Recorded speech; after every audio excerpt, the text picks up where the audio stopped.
Mais uma vez, cumprimento os irmãos com a paz do Senhor, amém, amados? Amém. Aleluia.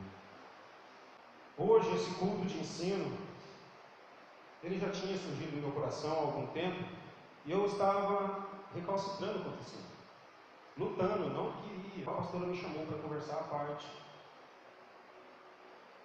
sobre algo assim. Eu queria me colocar para estar ministrando. Eu falei para ela, já tinha isso no meu coração, minha esposa já tinha confirmado, mas mesmo assim eu ainda estava relutando, pois realmente eu me sinto preparado. Mas graças a Deus o Senhor é que prepara, né? Aleluia. A pastora me convenceu, falou, não, mas você está debaixo da minha autoridade. Amém? Amém. Bom, como sendo o primeiro culto de ensino, nenhum tema mais propício do que a importância do estudo bíblico. E é isso que eu vou trazer para os irmãos esta noite, amém? Abra sua Bíblia, amados, em 1 Timóteo, capítulo 4. 1 Timóteo 4, do 13 ao 16. Aleluia. Assim diz a palavra do Senhor. Persiste em ler, exortar e ensinar até que eu vá. Não desprezes o dom que há em ti, o qual te foi dado por profecia, com imposição das mãos do presbítero. Medita estas coisas, ocupa-te nelas, para que o teu aproveitamento seja manifesto a todos. Tem cuidado de ti mesmo e da doutrina, persevera nessas coisas, porque fazendo isto, te salvarás tanto a ti mesmo como aos que te ouvem. Aleluia. Se coloque de pé, amados. Maravilhoso, santo e poderoso Deus, te agradeço, Pai, por tal oportunidade, Senhor. Obrigado, Senhor, por Senhor trazer, ó Pai, a tua palavra sobre nós, ó Deus. Obrigado, Senhor, por ter deixado, Senhor, este manual a qual podemos, Pai, consultar a todo momento para ouvir a tua voz, ó Deus. Que o Senhor venha sobre o teu servo, ó Pai. Haja, Senhor, no entendimento de cada um, que a sua mente se abra, Pai. Não nos deixe, Pai, ser enganado. Não nos deixe, Senhor. Peço que o Senhor coloque anjos nesse lugar, que o Senhor expulse, Senhor, meu Deus, todo mal que possa aqui estar para nos impedir de entender o que o Senhor quer para nós. Assim eu oro e peço, Pai. Toma este trabalho em suas mãos, em nome de Jesus. Um pouco de emoção, misturado com nervosismo. E esse nervosismo, amados, é um pouco pelo que há realmente no mundo e nas igrejas. Porque realmente existe muitos que têm esse aversão, um certo repúdio sobre falar em estudo bíblico, sobre falar em teologia, sobre falar em se inteirar mais das coisas do Senhor. Eu quero começar falando sobre essas certas objeções ao estudo bíblico. Alguns, pela falta de compreensão, não sei, usam um certo versículo de forma errada. Que o Espírito Santo é que convence. Como se o Espírito Santo fosse me revelar tudo, sem eu precisar da palavra dele. Certamente, toda pessoa que estuda a Bíblia jamais vai falar ao contrário. É o Espírito Santo que vai me fazer compreender. Mas está mais do que claro na Bíblia que ele usa realmente a palavra dele para agir em nós. Ele usa a palavra dele, que ele próprio inspirou para que ele trabalhasse em nós. Em Romanos 10, Paulo fala, Romanos 10, no versículo 14, ele diz: como, pois, invocarão aquele em quem não creram? E como crerão naquele de quem não ouviram falar? E como ouvirão, se não há quem pregue? Novamente, no versículo 17, ele diz: logo, a fé pelo ouvir e ouvir pela palavra de Cristo.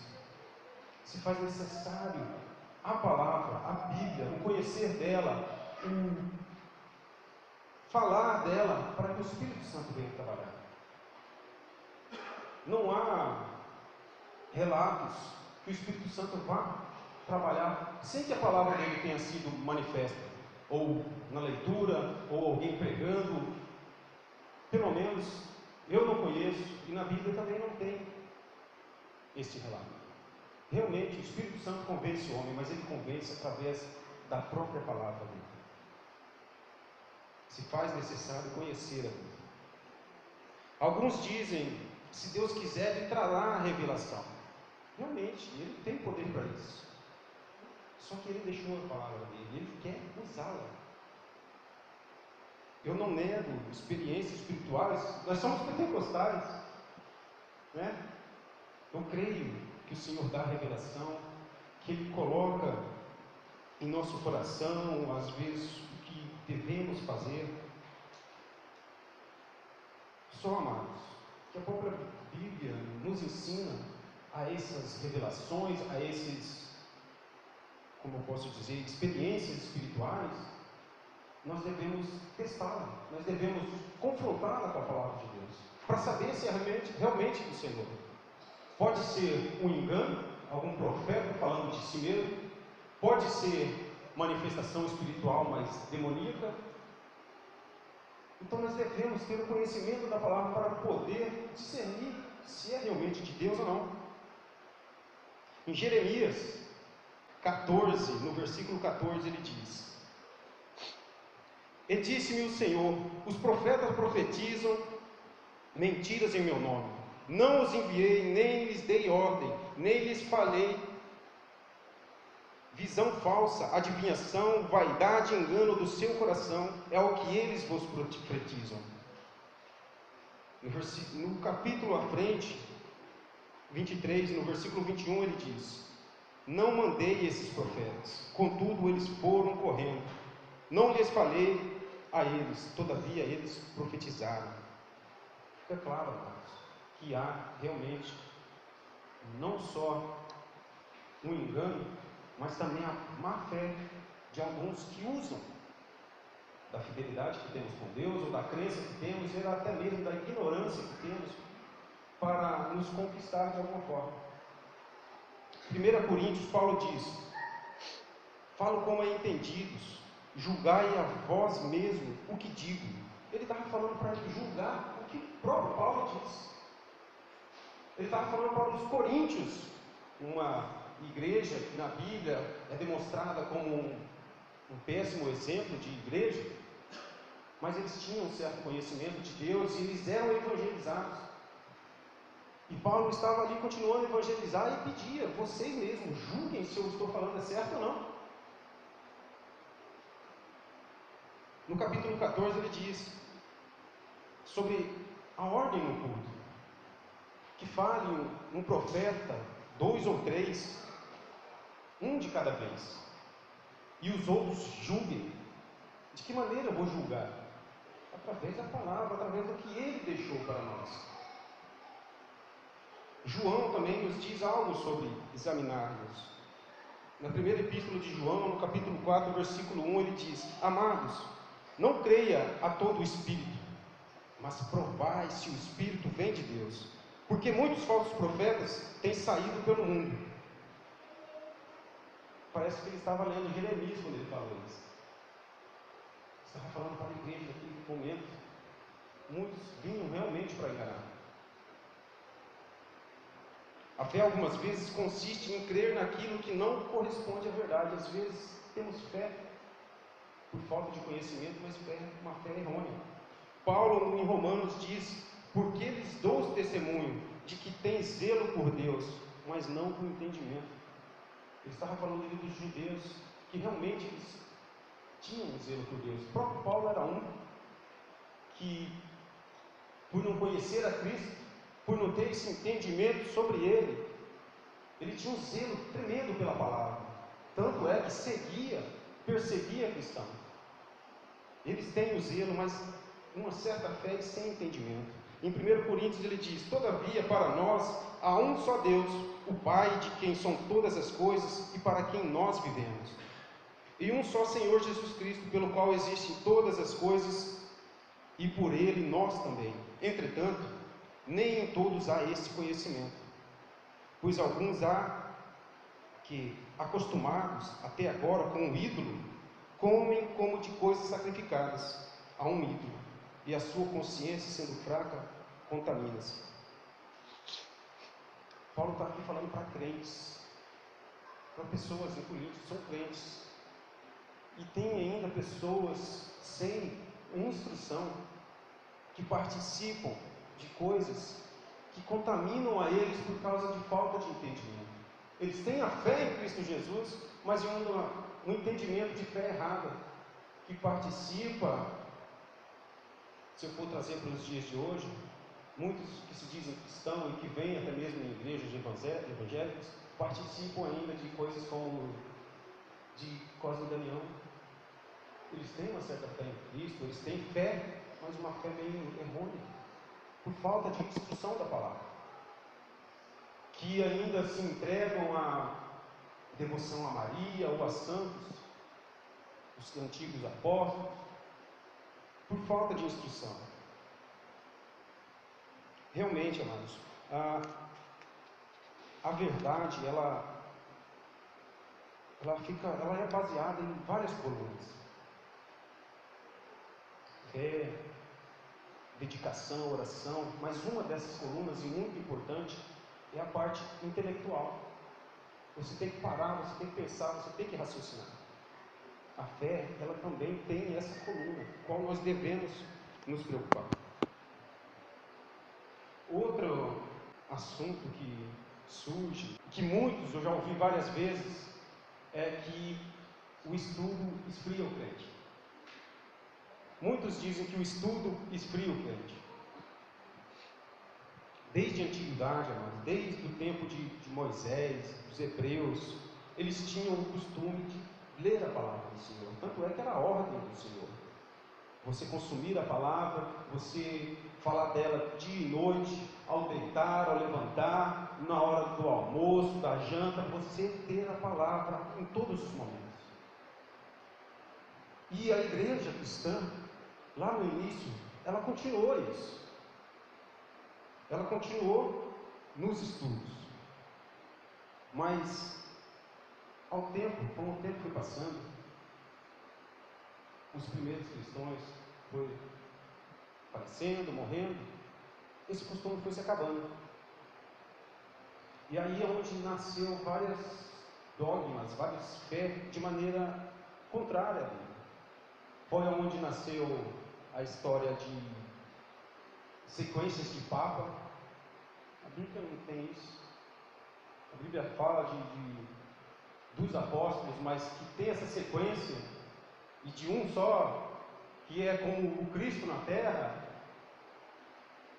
Sabe, começa a nascer vários dogmas, várias fé errôneas, como a devoção mariana que eles têm por Maria, culto a anjos, oração para mortos e tudo mais, por falta de entendimento.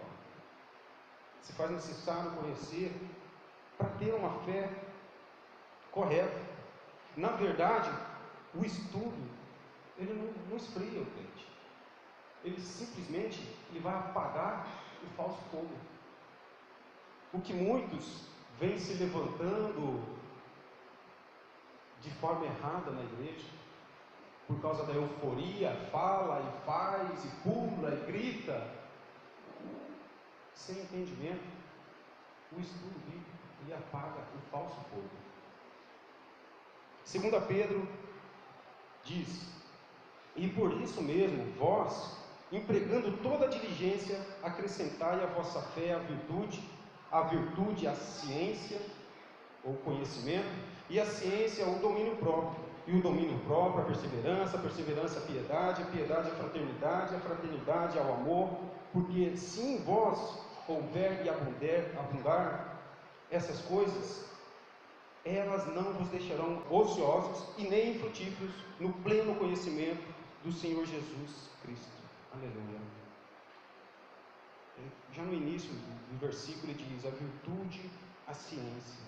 Na maioria das vezes, quando fala de ciência na Bíblia, nessa tradução nossa, é ciência de estar ciente, de conhecer, de conhecimento. E Pedro continua: que vocês estejam realmente procurando, de fé em fé, de glória em glória, de conhecimento em conhecimento mesmo, para não estarem ociosos e para serem frutíferos. O estudo não esfria o crente. Paulo ele era um dos, posso dizer que ele era o mais fervoroso, tinha revelação direta de Deus, recebeu revelações que eram inefáveis, a Bíblia diz, para se pronunciar. E mesmo assim, lá em 2 Timóteo, que é uma carta pastoral, uma carta para Timóteo, e uma carta praticamente de despedida, porque ele sabia que ele já iria para o final da sua carreira, como ele diz, combati o bom combate, acabei a carreira, guardei a fé. É nessa epístola, em 2 Timóteo, Paulo, tão fervoroso, ainda desejava livros. Ele pede, lá em 2 Timóteo 4,13, ele diz: quando vieres, traze a capa, deixe em Troade e em casa de Carpos, e os livros, especialmente, traze a capa, e ele está falando, traga também os livros. Todavia, amados, ele, cheio do Espírito de Deus, cheio de revelação, ainda desejava livros, ainda comia da palavra. O homem que o Novo Testamento, a maior parte dele foi ele quem escreveu, cheio de conhecimento, e mesmo assim não parava de se alimentar da palavra do Senhor. Aliás,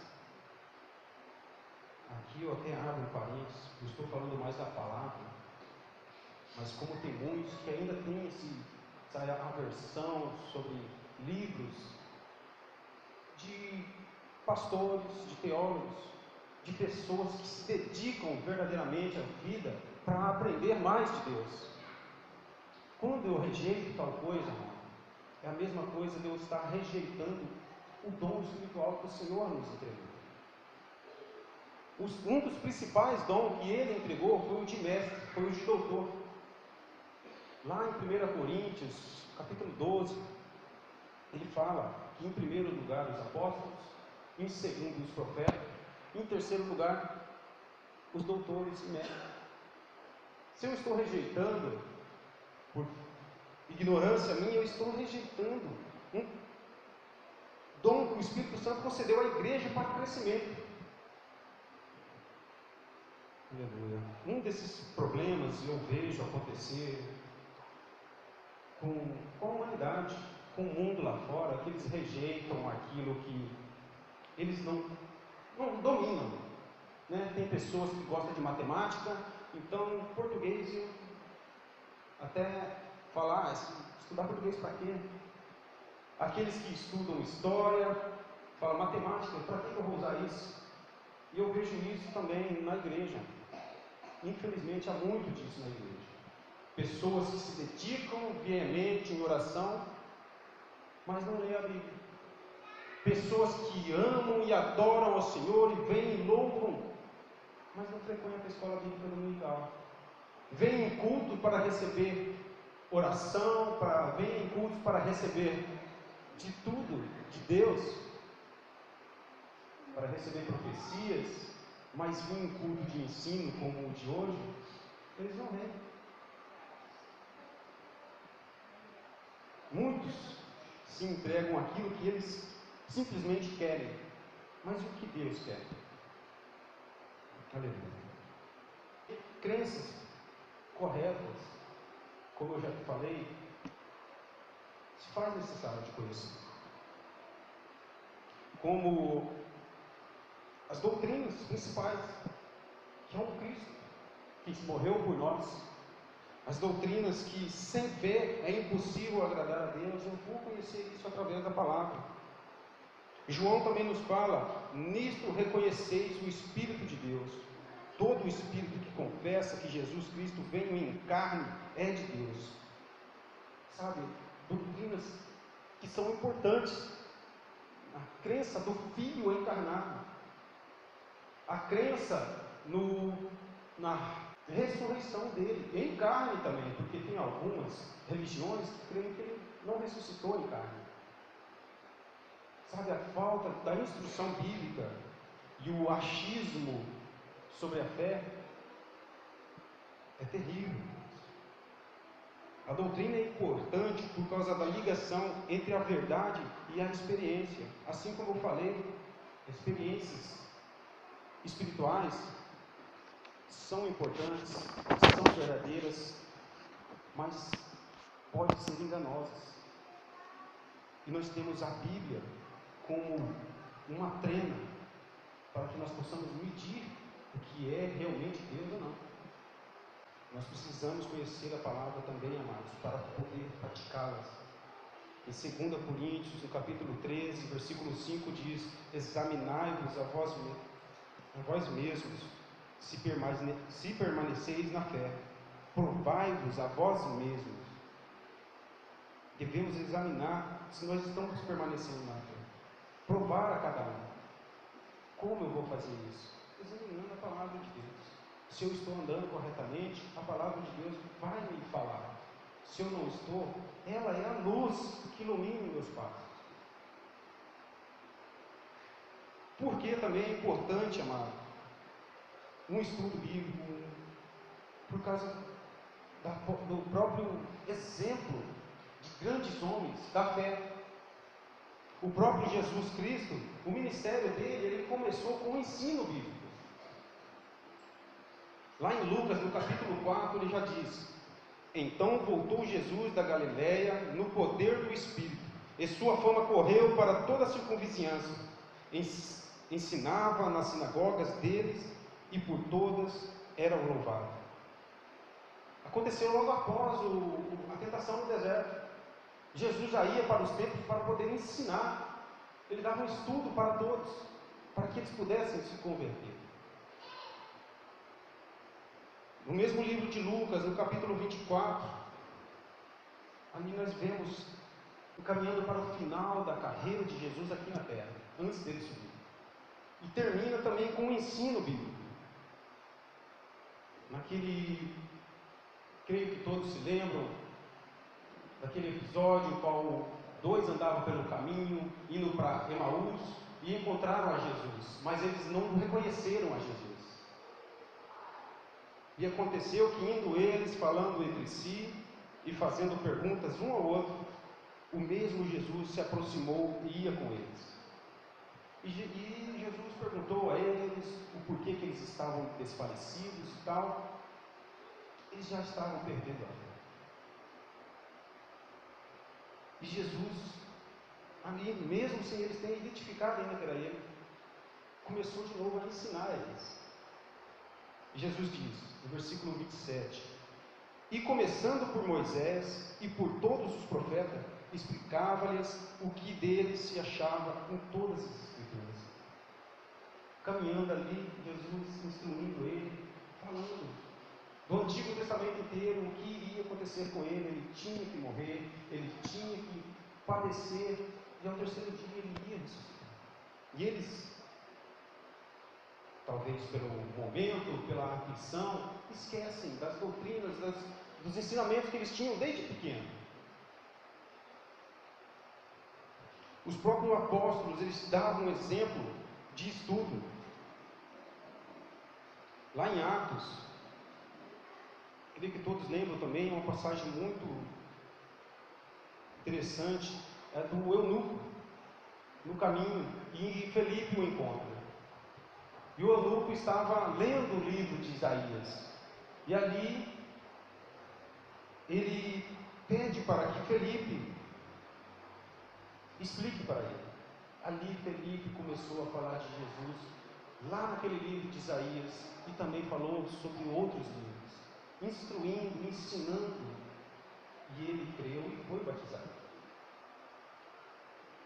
Continuando em Atos, Paulo, segundo o seu costume, foi ter com eles, e por 3 sábados discutiu com eles as Escrituras, expondo e demonstrando que era necessário que o Cristo padecesse e ressuscitasse dentre os mortos. Este Jesus que eu vos anuncio, dizia ele, é o Cristo. Da mesma maneira que Jesus ia aos templos, às sinagogas, Paulo também ia para instruir aqueles judeus, os irmãos dele que ele conviveu. O próprio livro de Lucas, ele foi escrito, amados, depois de muito estudo do próprio Lucas. Lucas, ele saiu viajando e conversando com muito, ele fez uma pesquisa muito minuciosa, que até mesmo aqueles que não creem no Cristo Jesus, não creem em Deus, mas eles têm um conhecimento sobre a história, sobre os antigos historiadores, eles colocam como Lucas um excelente historiador. Lá no primeiro capítulo, no versículo 3, Lucas diz: também a mim, depois de haver investido tudo cuidadosamente desde o começo, pareceu-me bem, ó excelentíssimo Teófilo, escrever-te uma narração em ordem. Ele investiu tudo. Outras Bíblias têm um outro significado. Esse investimento quer dizer que ele saiu e pesquisou. Ele fez um estudo minucioso para poder detalhar tudo sobre Jesus, sobre os milagres que ele fez. Ele foi ouvir, se você ler os 4 primeiros versículos, você já vai entender que ele conversou com pessoas que viram milagres. Ele fez realmente aquele estudo para deixar de instrução a Teófilo e provavelmente a igreja a qual ele estava. A Bíblia também nos relata que ela é necessária para a salvação. Paulo, ele diz que não se envergonha do Evangelho, porque é poder de Deus para a salvação daquele que crê. Deus salva os crentes pela pregação da palavra, igual eu já estava falando, que o Espírito Santo ele convence, mas ele usa a palavra dele.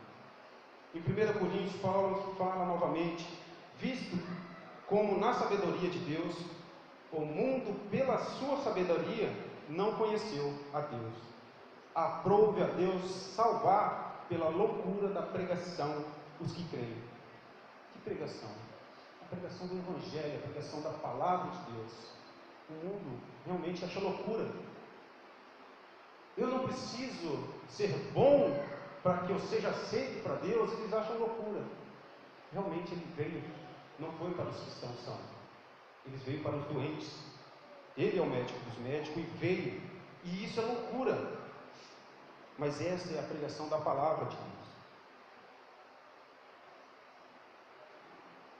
A palavra de Deus, em 2 Timóteo, também em 3,15 diz: e que desde a tua infância sabes as sagradas letras, que podem fazer-te sábio para a salvação pela fé que há em Cristo Jesus.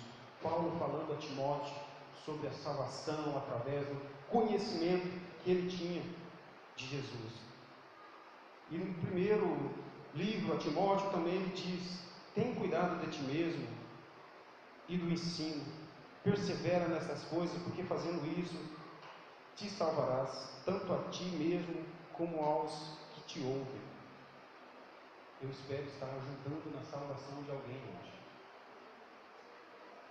Que estejamos realmente mais propensos a estar consumindo a palavra de Deus, e que essa salvação esteja mais firme em nossas mãos, que nós possamos realmente estar recebendo com mais segurança o sacrifício do Senhor na cruz.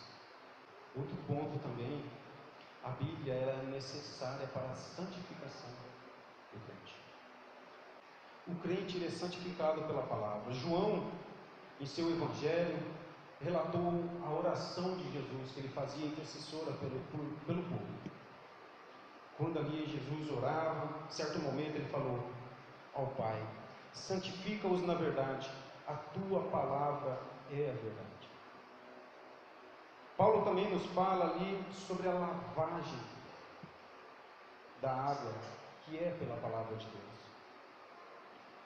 Em Efésios 5 ele diz: a fim de a santificar, tendo-a purificado com a lavagem da água pela palavra. Ali ele está relatando sobre os esposos que têm que sacrificar como Cristo se sacrificou pela igreja. Daí ele explica por que o Cristo se sacrificou pela igreja: para poder santificar, tendo purificado com a lavagem da água pela palavra, pelo cumprimento da palavra que Deus já tinha falado no Antigo Testamento. O salmista Davi também, ele nos fala sobre, naquele salmo mais curto da Bíblia, o 119. Quem conhece a Bíblia deu uma risadinha aí, porque aquele salmo ele é um livro. Salmo 119, ali Davi levanta uma pergunta: como purificará o jovem o seu caminho? E ele mesmo responde: observando de acordo com a tua palavra. Ele continua no versículo 11 falando: escondi a tua palavra no meu coração para não pecar contra ti. Se faz necessária a palavra para sermos santos, cada dia mais santos, para não pecar contra o Senhor. O próprio Jesus, lá no deserto, quando ele foi tentado por Satanás, ele usou a palavra de Deus para falar contra Satanás. Satanás o tentava: transforma essas pedras em pães. Ele falou: está escrito. Ele usava a palavra: está escrito, nem só de pão viverá o homem, mas de toda a palavra que sai da boca do Senhor. Lança-te daqui, está escrito, não tentará o Senhor teu Deus. O Senhor Jesus, para combater as tentações, ele usava a palavra do Senhor. Que nós venhamos conhecer a palavra e poder usá-la para nos livrar de tentações. Uma frase curta, mas forte, que eu ouvi neste estudo que eu fiz para poder trazer isso aos amados, é de um teólogo. Ele diz: doutrinas fracas não são párea para tentações fortes. Doutrinas fracas não são páreas para tentações fortes.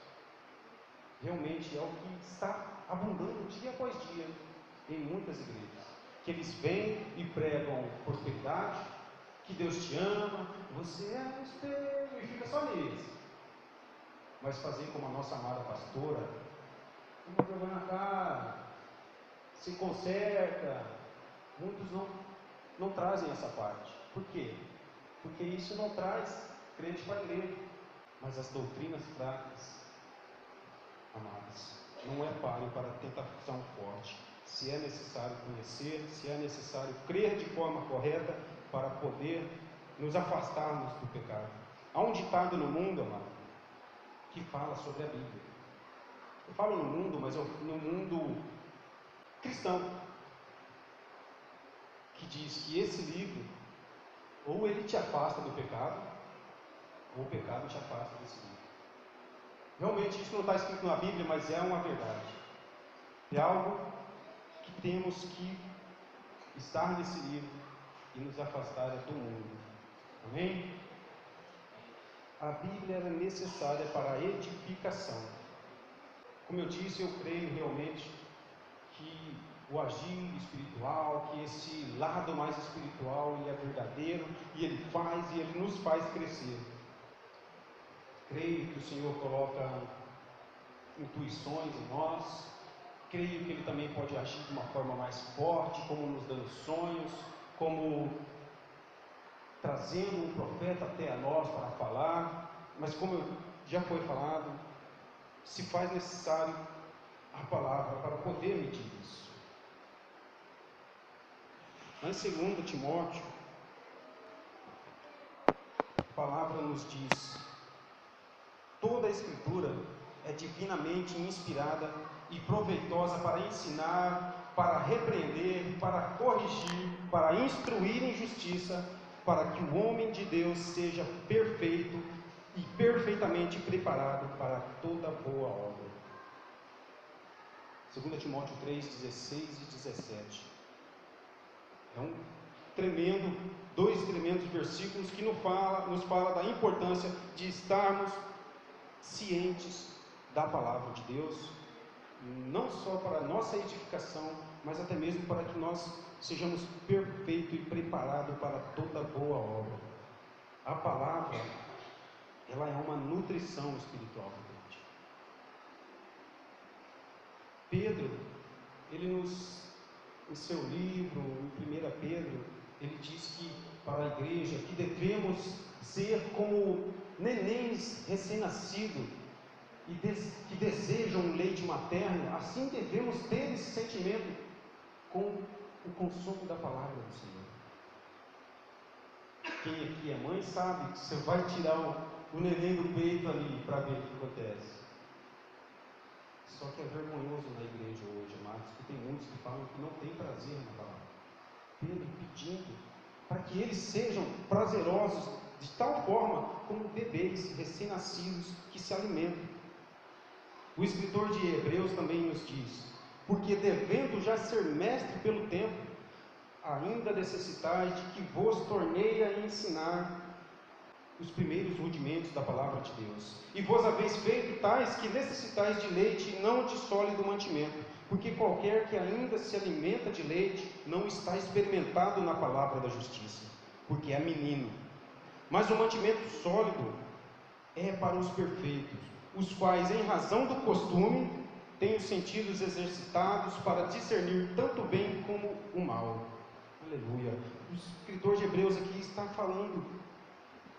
colocando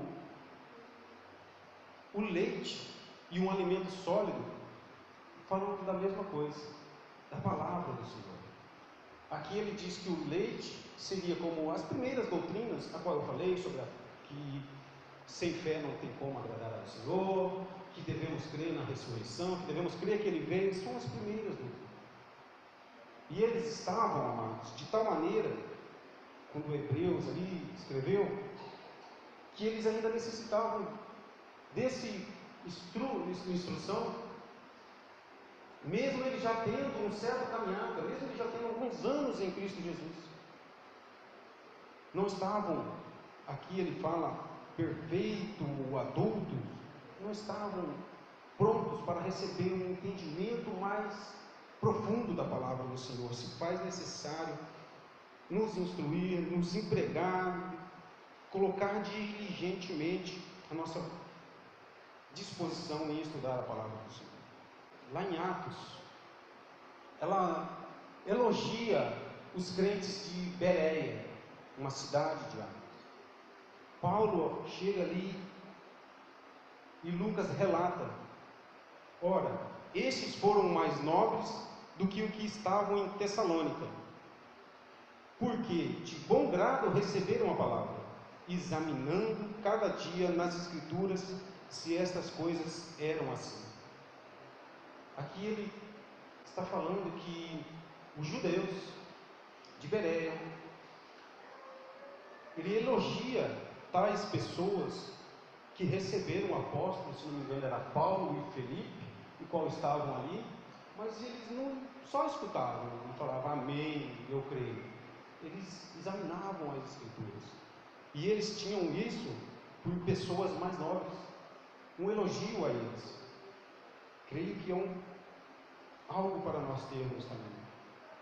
Não creio em toda qualquer pessoa que aqui sobe, em toda qualquer profecia que chega até você, mas que você examine através da palavra do Senhor. Paulo afirma que haveria um tempo no qual muitos desejariam e trariam profetas para falar só aquilo que eles ouvem, que eles querem ouvir, como eu acabei de falar aqui.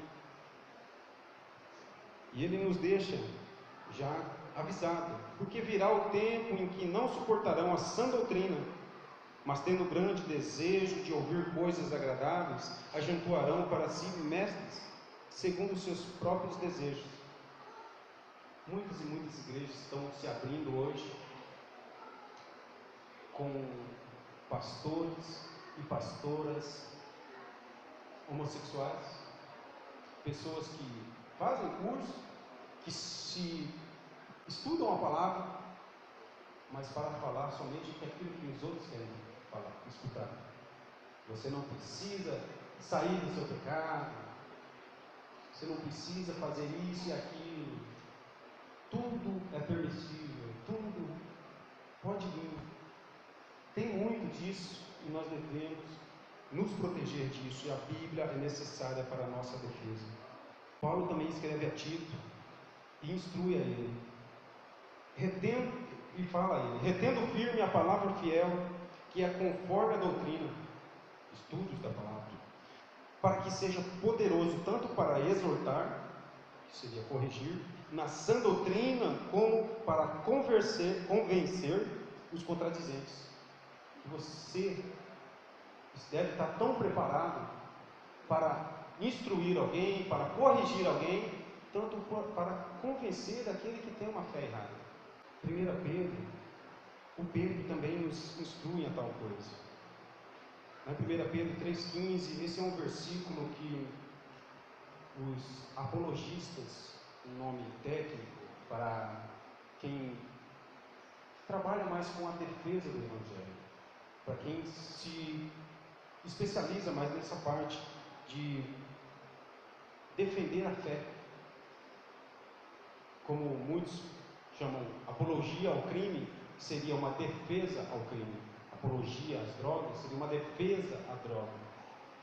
Tem os apologistas cristãos que eles se empenham em defender a fé.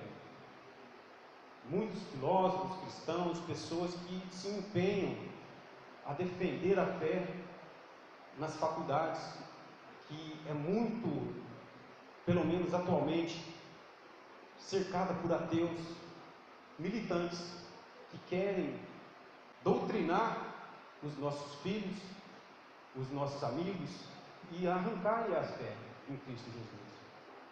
Mas quando você se prepara na palavra do Senhor, você está protegido.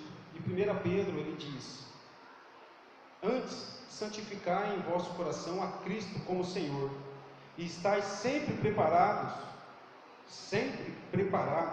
para responder com mansidão e temor a todo aquele que vos pedir a razão da esperança que há em vós. Se eu perguntar para você, por que você crê em Cristo Jesus? Qual é a razão da esperança que há em vós? Você crê que vai morar no céu? Qual é a razão que você me dá, que você crê dessa forma? Pode, amados, nunca surgir essa pergunta no decorrer da sua vida. Alguém pode caminhar a vida inteira sem ser questionado por causa da sua fé. Mas Pedro deixa aqui que nós devemos estar preparados para responder qual é a razão da esperança que há em nós. Outra das coisas, creio que mais importante sobre esse estudo, de estarmos consumindo a palavra do Senhor, é porque assim o Senhor deseja, é porque é uma ordenança do Senhor, é da vontade dele que nós conhecemos a Ele. Lá no Antigo Testamento ele já falava para Oséias, é um versículo muito conhecido, logo quando o Senhor resolveu trazer a Babilônia contra eles, e o Senhor explica o porquê que ele trouxe. Ele explica o porquê que está acontecendo aquilo. Lá em Oséias 4,6 ele diz: o meu povo é destruído por falta de conhecimento. Em Oséias 6,3 ele diz: conheçamos e prossigamos em conhecer ao Senhor. O profeta falando para o povo. No versículo 6 ele já continua: pois misericórdia quero e não sacrifício, e conhecimento de Deus mais do que holocausto. é vontade do Senhor que nós conheçamos Ele de forma plena, satisfatória, a qual nos dê uma razão para responder àquele que nos perguntar. Lá em Filipenses, Paulo também fala: e isto peço em oração, que o vosso amor aumente mais e mais no pleno conhecimento e em todo discernimento, para que aproveis as coisas excelentes, a fim de estar sinceros e sem ofensa até o dia de Cristo. É a oração de Paulo, para que nós venhamos buscar mais e mais, conhecer mais e mais. E esse conhecimento vai nos dar entendimento para que nós possamos aprovar as coisas excelentes. Em Colossenses ele diz praticamente a mesma coisa, para uma igreja diferente, mas a mesma coisa ele diz: que sejais cheios do pleno conhecimento da sua vontade, e em toda sabedoria e entendimento espiritual, para que possa andar de maneira digna do Senhor, agradando-lhe em tudo, frutificando em toda boa obra e crescendo no conhecimento do Senhor. Ele fala que sejam plenos no conhecimento, para que possamos andar de maneira digna. Cai também lá naquela parte que eu falei de santidade. Se eu quero estar andando digno, eu tenho que conhecer. Segundo Pedro também nos fala: antes crescei na graça e no conhecimento de nosso Senhor e Salvador Jesus Cristo. Como eu disse, essa parte de que o Senhor quer, ela é importante, e é a mais importante. Só que a mais importante da nossa parte não é apenas conhecer, mas é praticar. Conhecer, Satanás conhece, e melhor do que qualquer teólogo na terra. Mas a prática dela é quem, aos olhos dos outros, vai falar se eu sou cristão ou não. A quem, aos olhos do Espírito Santo, vai me falar se eu estou em Cristo ou não. Mateus 7:24, Jesus diz: todo aquele, pois, que ouve estas minhas palavras e as põe em prática, será comparado a um homem prudente que edificou a casa sobre a rocha. Se você quer, amados, edificar a sua vida espiritual, você tem que colocar em prática o que você aprende sobre isso. Tiago fala que nós não sejamos apenas ouvintes, mas praticantes. Permanecer na obediência da palavra. João relatou também a palavra sobre Jesus, que ele dizia aos judeus que criam nele: se vós permanecer na minha palavra, verdadeiramente sereis meus discípulos. É muito necessário estar na palavra, permanecer e ser obediente. Apenas conhecer ou citar a Bíblia, de nada vai valer. Lá também em Salmos 50 nos relata Jesus ali, Deus falando sobre aqueles que conhecem a palavra, falam sobre a palavra do Senhor, mas não vivem. Ele diz: mas ao ímpio, diz Deus, que fazes tu em recitares os meus estatutos e em tomares o meu pacto na tua boca, visto que aborreces a correção e lanças minhas palavras para detrás de ti. Ele fala sobre Deus, ele fala assim como os fariseus faziam. O próprio Jesus, ele diz ali: portanto, tudo que vos disserem, os fariseus, os que estavam ali na cadeira de Moisés, como Jesus disse, quem é que estava?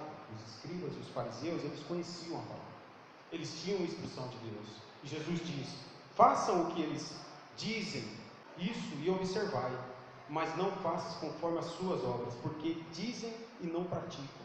Não adianta apenas conhecer. Mais uma vez eu enfatizo, porque nem todos que dizem Senhor, Senhor entrará no reino dos céus, mas aquele que faz a vontade do meu Pai.